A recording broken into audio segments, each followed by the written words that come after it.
All right, the name of the book is A Bridge to Cross. So we are joined right now by the author who lives here in Fresno, Hans Berger. A Bridge to Cross. You told me this is getting great reviews. Yes, wonderful reviews. 19 reviews on Amazon. Look up Amazon, Hans Berger, the author, A Bridge to Cross, and put you right in. Yeah. This is the true story of how your family escaped from the Nazis back in Germany. Yes, back in what, the 30s, 40s? That happened in 1944, in summer of 1944. My mother, of course, she was outspoken against Hitler. And there were all these women in this apartment. The guys were all fighting in the war. There was no guys around. And my dad was a pathologist at the university in Heidelberg. He was tending to the injured and stuff. He couldn't leave. Thank God he didn't. And there was a snitch among the women she didn't know. And her husband was an SS officer. And all the information was leaked to him. So they started looking for my mother. And they accused her of listening to the BBC radio, which was not allowed. Enemy station, and if you were caught, firing squad. That was it. So your mom knew she had to get out of there. Oh yeah, otherwise it would have been her. She would have been a goner. Yeah. And then we probably wouldn't have made it. Yeah. Do you remember that? No, I don't remember a thing. My mother, I found a journal, a war journal she kept, and I couldn't believe what I was reading. The things that happened. It was. I cried. Excuse me. It just. Yeah. So you were just a baby at that point. I was just a baby, 2 years old. Whew. And a lot of miracles happened in during that time. Unbelievable things happened. It makes your hair stand up when you read it. So did you use that journal as the Yes. basis Yeah. for the book? I knew some of the stories my mother told me, and my oldest sister was 9, but there were more things than I had read about or knew about. It was well, a couple of things that happened is we were going east to the first place. My mother thought, well, let's see our grandpa, her father in Berlin. Well, we got there, we found out he was a card-carrying Nazi. She could not trust him. They didn't get along too well anyway. So we had to leave him. She didn't take any chances. So we had to leave. And we saw some more relatives, which didn't work out too well. My mother was outspoken. She wasn't too, but she was tough to get along with sometimes. She was under stress and pressure as well because of us for kids. We had no home, no food, no medical care.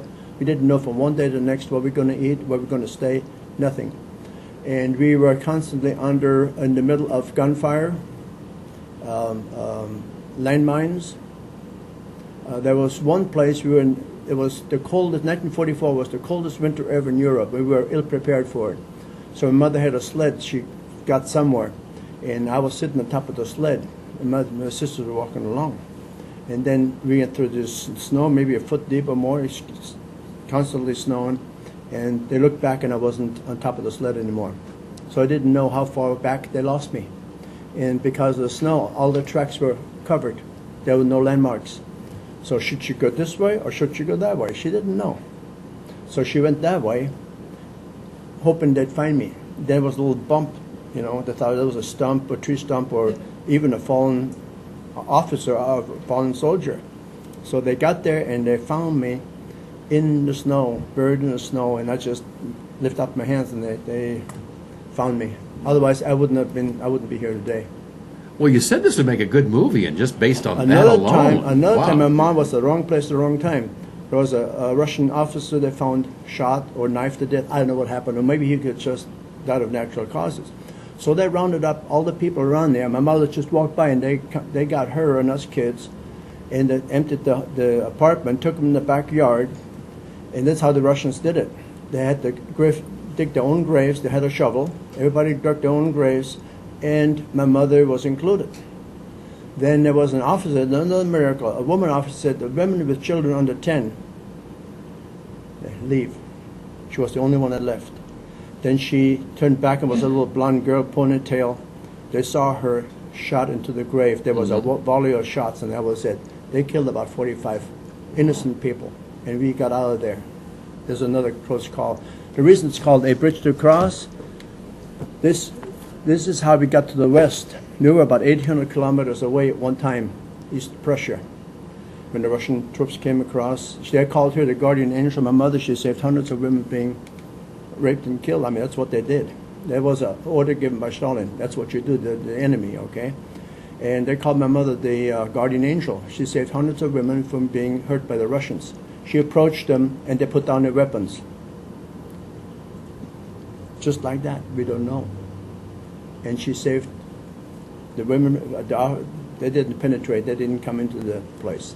They just walked away. Well, she sounds like an incredible woman. It sounds like an incredible story. I wish we had more time to talk And about it. another one, the reason it's called Bridge to Cross, we went to the Oder-Neisse River. That's the demarcation, the border between Poland and Germany today. On this side was the Russians, the Americans on the other side. There were hundreds of thousands of refugees waiting to cross. The Russians just watched them die. I mean, they died like flies of starvation, disease, and that kind of thing. There was no shelter, no food, no medical service, nothing. My mother said, we're not going to be behind all these people because we'll never make it to the front where she had to cross the bridge. So she walked all the way to the front, and people were hassling her, lady, are you crazy? Get back where you're supposed to be. And she walked all the way up front. God was guiding her. And then there was a 3-story building, an officer on top motioned her up to come up to the stairs. So she flew up the stairs. It was probably a general. It was a big, he had all kinds of decorations. What do you call it? I know what you mean. Yeah, war things, okay? And he gave her a pass to cross the Oder River. We were the only ones crossing. Nobody else did that day. Nobody did. That's another miracle. And Somebody was watching out for you She went to guys. the other side. She kissed the ground and thanked the Americans that were waiting for us. And from then on, it was our escape. Wow. Thank you for sharing today. You bet. Hans Berger, his book is A Bridge to Cross. You can find it on Amazon. Barnes & Noble. Barnes & Noble. Online, about Smash Words. About 40 different online retailers carry it. Cool. Also, a Majesty Bookstore, All Things Fresno Downtown. It's a gallery. The Two Sisters in Clovis on Shaw and Academy, they carry it. It's an antique store. And you can get it in any bookstore. All right. A Bridge to Cross, right here on Central Valley Talk.